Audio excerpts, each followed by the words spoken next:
sekitar jam 11.55 ya. Oke, nggak apa-apa, 10 menit lagi. Oke.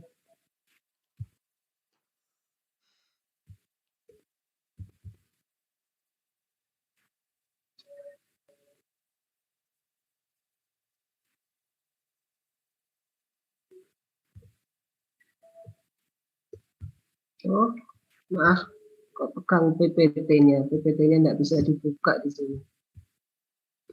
Terus tadi kan sudah PDF-nya.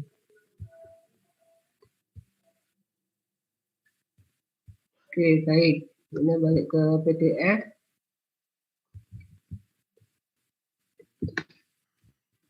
Ya.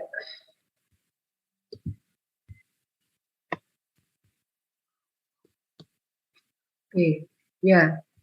Oke, mikroskop fluoresen tadi ya, sampai di cahaya, sumber cahayanya berdasarkan orientasi tempat spesimen yang ada di sini, maka cahayanya berasal dari atas ya terhadap spesimen ini dari atas. Nah, sehingga cahaya ini tidak menembus spesimen ya, tidak menembus spesimen, tapi hanya di bagian tepinya saja. Ya, karena itu disebut sebagai epifluoresen ya. Epi kan pinggir ya atau tepi.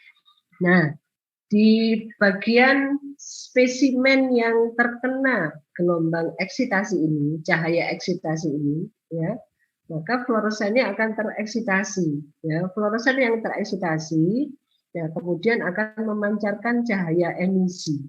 Nah, cahaya emisi inilah yang dipancarkan atau dipancarkan ke atas melalui melalui lensa objektif. Melalui lensa objektif, kemudian disaring di filter. Nah, ini kembali lagi ke filter. Dan image-nya, ya, image-nya cahayanya disaring oleh filter, tapi tidak mempengaruhi, tidak mengubah image dan yang sampai di mata kita. Nah, jadi yang sampai di mata kita, ya. Share screen. Oke, baik-baik, sebentar.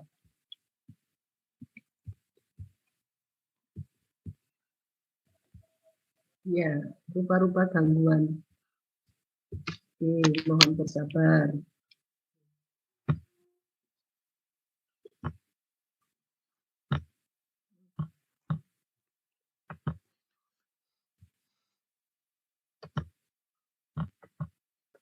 Terus lagi.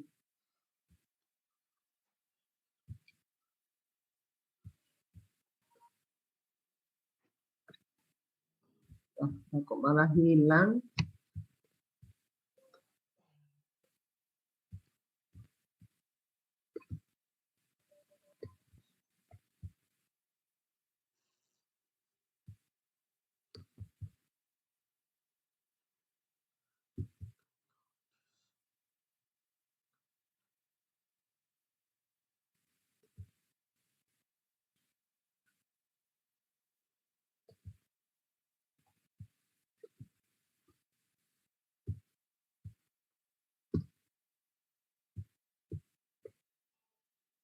PDF, sudah benar PDF. Oke, sudah tampil lagi?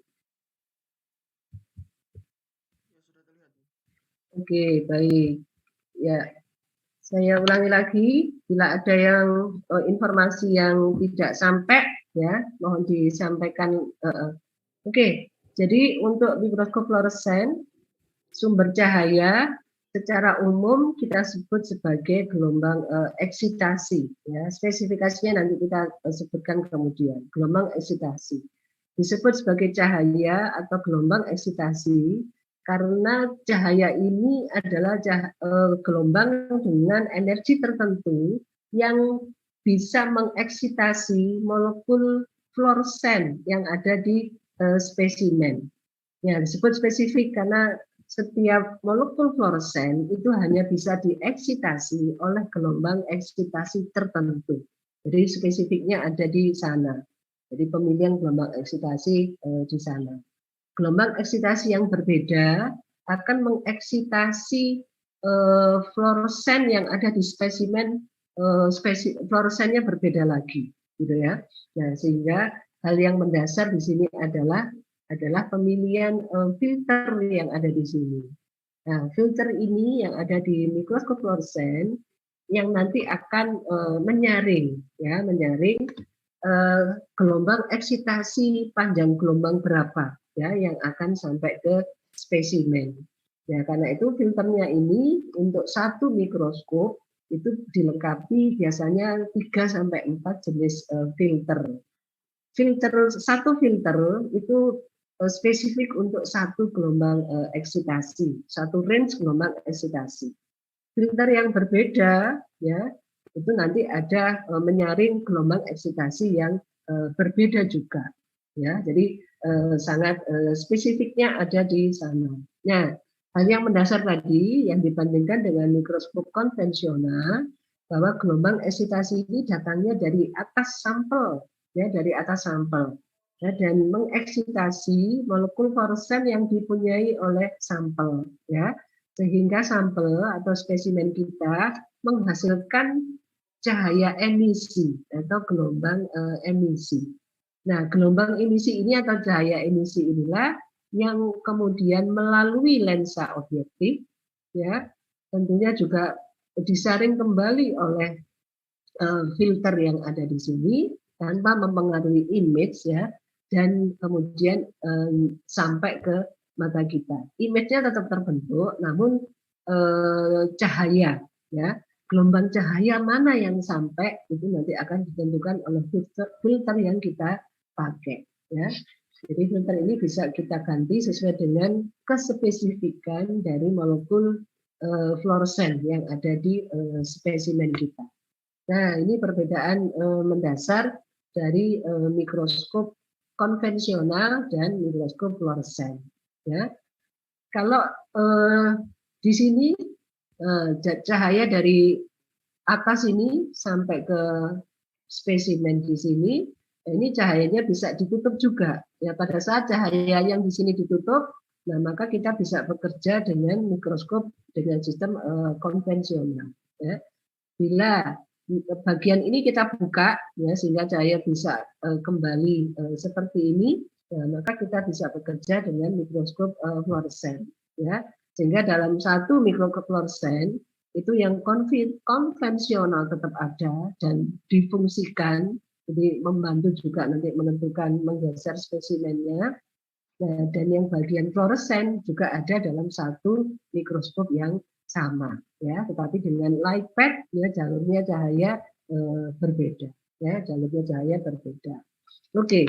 Nah, bagian-bagian utama dari mikroskop fluoresen ya itu bisa dilihat di sini. Nah, ini bagian yang saya tunjuk tadi adalah filter tube ya atau filternya. Oke, waktu saya kurang 2 menit. Ya, pengampatannya tetap seperti biasa, tapi yang berbeda itu adalah bahwa cahaya sebelum sampai ke spesimen melalui filter ya, dan cahaya emisi ya yang berasal yang dihasilkan oleh spesimen yaitu melewati lensa objektif dan sampai ke mata kita sebelumnya akan melewati filter terlebih dahulu. Nah, sampai ke mata kita atau ke kamera. Nah, ini hal yang mendasar dari mikroskop fluoresen. Ya, sehingga pemahaman-pemahaman krusial ya terkait dengan filter, fluoresensi dari spesimen, staining-nya, dan bahkan sumber cahaya yang dihasilkan, yang dipakai. Nah, itu ikut menentukan kecocokan ya antara spesimen yang dipakai dengan tujuan ya dari pengamatan menggunakan mikroskop fluoresen. Ya, oke, di sesi terakhir silakan bila ada yang tidak ditanyakan.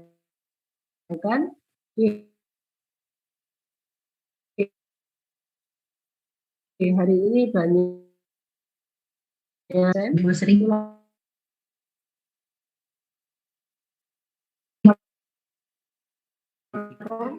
awal ya Bu, kalau boleh. Itu kan tadi kata Ibu Ya. kalau khusus untuk mikroskop fluorescence itu menggunakan yang khusus fluoride ya, Betul. kategorinya.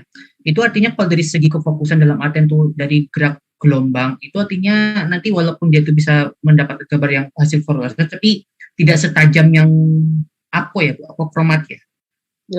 Oke. Nah, kemarin di soal UTS ada ya yang spesifikasi fluoride, Ada Bu. kromat, dan kromat. Oke. Spesifikasi dari fluoride dia justru yang paling tinggi. Kualitasnya paling tinggi. Paling tinggi itu apa maksudnya? Dia bisa mengatasi beberapa abrasi. Abrasi kromatik dia akan bisa mengkoreksi, abrasi spherical juga dia bisa mengkoreksi. Ya, karena fluoresensi itu pastilah banyak warna, ya, banyak warna, ya, colorful gitu ya, sehingga lensa yang dipakai itu adalah yang mampu punya kemampuan tinggi untuk mengkoreksi abrasi kromatik. Ya, untuk fluoride jangan abrasi kromatik dikoreksi, abrasi spherical lainnya juga dikoreksi. Ya, sehingga fluoride lensa ya itu statusnya lebih tinggi ya dibandingkan dengan akromat ataupun apokromat. Nah, begitu. Ya, itu Yudis. Oh, jadi saya kebalik aja, sebenarnya paling tinggi itu fluoride ya? Fluoride yang tertinggi, iya. Oh, enggak Bu, enggak gitu. Iya. Tapi katanya tidak ada ya Bu, kayak kombinasi fluoride apokromat tuh nggak ada ya? Belum ada atau mungkin tidak mungkin terjadi ya Bu kalau yang tidak kombinasi sendiri akromat sendiri lensanya, apokromat ya ada lagi sendiri, fluoride juga ada sendiri lagi gitu ya. Nanti ada lensa yang khusus untuk di IC ya ada sendiri lagi gitu. Kalau di IC apokromat atau kromat itu beda lagi gitu ya. Di IC karena kan dalamnya ada beberapa tambahan modifikasi optik gitu ya. Phase kontras ada lagi sendiri gitu ya. Bukan apokromat dan bukan akromat gitu. Ya, gimana dengan yang lain? Itu Yudis? Ya. Oke. Nah, Afif, Nisa, Robiatul, Asahro, Maurin, Vika, Brian, Afif, gimana? Mikroskop fluoresen ini termasuk mikroskop cahaya ya dari penjelasan Bu tadi. Ya, masuk ke cahaya, betul. Soalnya saya pernah baca artikel ya Bu, kalau mikroskop itu dibagi jadi 3, mikroskop cahaya, mikroskop probe, sama mikroskop elektron. Nah, kira-kira fluoresen itu yang masuk di mikroskop probe seperti itu Bu. Oh iya, masuk di cahaya. Masuk. Ya, gitu.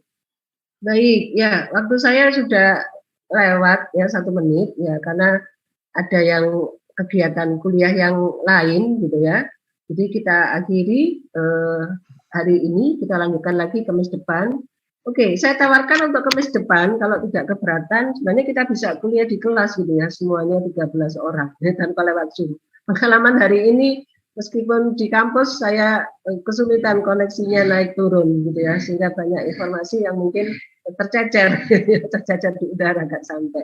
Oke, itu opsi saja, bisa didiskusikan kemudian. Baik, yang akan kuliah dipersilakan, saya tutup Zoom-nya, terima kasih, nanti kita ketemu lagi.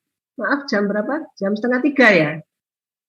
Kok lupa sendiri. Oke, 2:30 nanti kita ketemu langsung di lantai 2 gedung biologi. Ya, baik, saya tutup. Terima kasih.